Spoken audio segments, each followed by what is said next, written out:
Ashama harka fuunee akkam jirtan kabajamtootaaf jaalatamtoota keenya warreen addunyaa mararratti argamtan hundi keessan bakkaaf kallattii jirtanitti nageenyi kabajni jaalalli milkaa'ina isiniif haa baay'atu. Egaa maarree guyyaa har'aan tanaa kana jechuudha yeroo deemu gammachuu guddaatu nutti dhagahama. Akkasuma jechuudha warreen guyyaa har'aan tanaa kana eegessan hundi keessan bakka keessan isiniin jechuu barbaanna. Akkasuma warreen YouTube keenya faayidaa ta'an subscribe like share nu godhaa isiniin jechuu barbaanna. Kabajaaf jaalalaan akkasuma guyyaa har'aan tanaa mata duree baay'ee takka namatti toluu fi waa baay'ee irraa hubatan qabannee yeroo dhiyaannu gammachuu guddaatu nutti dhagahama. Mata dureen irraa dunis jechuudha akkaataa mala jireenya ittiin injifannu jedha. Jireenya keessa jiru kana akkamitti akka injifachuu dandeenyudha jechuudha. Kanaaf baay'ee takka namatti tola. Kanatti aansuudhaan jechuudha jireenya addunyaa kana irratti namni takka gara addunyaa kanatti yeroo dhufe jireenya addunyaa kun baay'ee takka kan wal xaxaa fi kompleksii isa ta'edha. Jireenya kana akkamitti injifachuu qabna, akkamitti gara fuulduraatti tarkaanfachuu qabna isa jedhu guyyaa har'aan tanaa poointii xixiqqoo takka kan waliin ilaallu ta'a.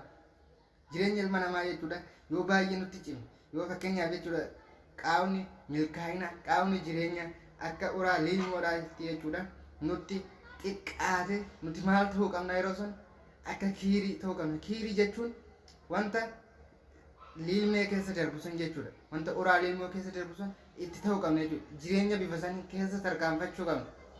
Maaliif jireenyi yoo nuti qaawni jireenya ittiin gara milkaa'inaatti deemnu nutti xiqqaate nutis xiqqaannee keessa darbuu danda'uu qabna.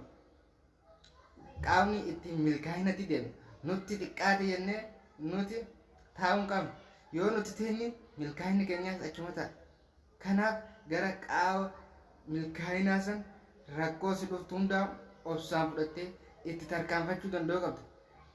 Akkasuma maloota ittiin qaawa san keessa darbartu beekuu danda'uu qabda. Rakkinoota jiruuf furmaata qabaachuu qabda. Namni takka gara milkaa'inaatti yeroo deemu rakkinoota si mudatu kamiifuu ati furmaata qabaachuu qabda jechuudha. Furmaata yoo qabaatte rakkina kamuu keessa tarkaanfachuu dandeenya isa jechuudha. Kanaaf asirratti waa'ee haala jireenya kan ilma namaa akkamitti akka injifatu irratti mata duree xiqqoo takka fudhannee waliin haa ilaallu. Akkasuma seenaa xiqqoo takka jechuudha. Seenaa kanarratti wal qabsiisee yeroo isin ibsu gammachuu guddaatu natti dhagahama. Seenaan kunis simbirroo takkaatu gammoojjii keessatti baay'ee takka dheebattee jirti. Simbirroon tun dheebattee bishaan barbaada deemti. Yommuu bishaan barbaada deemtu jechuudha bakka wayitti bishaan qalaasa wanti qalaasa afaan daabbaa xiqqaa jechuudha ni beektanii burcuqqoo bishaan itti dhuganii isa kana keessa bishaan waa xiqqishoo jirtu takka agarte jechuudha. Bishaan kana dhuguudhaaf gammaddee bishaan kana dhuguudhaaf yeroo afaan keessa geggeessu dhuguudhaaf ifaajjii hin dandeenye dhuguu jechuudha. Bishaan harkatti dhuguu hin dandeenye. Garuu teessee bishaan kana akkamittiin dhugettee hin ciqan yoo irra hortee waan wanta san gubbaarra jettee bishaan san gabbaxameeti lafatti gannaqamaa jechuudha. Kanaaf mala achi dhaabbattee mala yeroo itti baaftu mala addaa itti baafti. Kanaaf dhagaa xiqqaa lafaa fuutee bishaan keessatti darbite jechuudha. Qalaasaa san keessatti dhagaa kana keessa guurtee yeroo inni bishaan san dhagaa keessa guurtu bishaan paashin fakkeenyaaf piriijeriin bishaanii ol dabalaa jechuudha. Garuu gubbaatti akka isin dhaqabdutti piriijeriin isaa yeroo ol guutu bishaan san dhugde jechuudha. Kanaaf wanta takka milkaa'ina tokko bira ga'uudhaaf teenyee abdii kutachuu osoo hin taane teenyee akkamitti akkas ta'a jechuu osoo hin taane nutis qaawa san keessa qallannee rakkinoota jiru keessa darbuu danda'uu qabna. Rakkinoota baay'ee jira. Rakkinoota baay'ee nu qunnama. Rakkinaan nu qunname inni taa'uu qabna laa. Rakkinaan nu qunname san obsaan kutannoon murannoon keessa darbuu danda'uu qabna. Yoo ati har'aa rakkattee boru hiikaa milkaa'inaa beekte yoo rakkanne akkanumatti kan milkaa'u ta'e rakkina maalirraa himta. Warroonni addunyaa kanarratti argaman yookaan seenaa dabarsan akkasuma yeroo ammaa tana addunyaa kanarratti bakka gurguddaa gahan akkasuma warreen lubbuun hin jirre jechuudha ifaajii gurguddaadhaan kan argannoo garaagaraa argatan akkanumatti lafaa kaanitii miti. Jireenyi isaan keessa deeman wantoonni ittiin argannoon isaan argachuudhaaf riisarchiin isaan gaggeessan jechuudha akka qaawa liilmootti xiqqaatee isaan garuutu kiirii yookaan qajiisa achi keessa darbu san ta'anii jechuudha. Keessa luqanii addunyaa kanatti wanta gurguddoo tokkaan as ba'anii lubbuu isaanii dabarsan jechuudha. Nutoo jennee of gaafachuu qabna.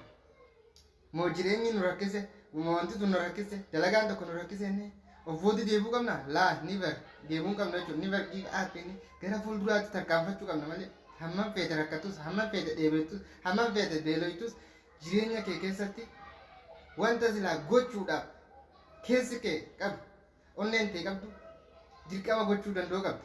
wanta qaamni alaa dhimmi alaa godhu nuuf osoo hin taane fakkeenyaaf waa'ee jireenya keessatti jechuudha jireenya kee rakkina keessa jiru namoota birootu akka sii furu yoo baruu barbaadde daawwitii fuutee daawwitii keessatti ilaaluu qabda maaliif daawwitii fuutee daawwitii keessatti ilaaluu qabda yoo daawwitii keessatti nama biraatu naa fudhate nama biraas daawwitii keessatti galte namni biraa jireenya keessi jijjiiruu ni danda'a kanaaf atiis kan viidiyoo kana ilaalaa jirtu jireenya kee si malee namni takka jijjiiruu hin danda'u kanaaf viidiyoo kiyya kan guyyaa irraan tanaa isinittiin dheeressu asumarratti dhaaba waan na dhageeffataniif galatooma bakkaaf kallattii jirtanitti nageenyi isiniif haa baay'atu turtii gaarii isin jedha hamma viidiyoo biraatti walitti deebinutti baay'ee isin jedha subscribe like share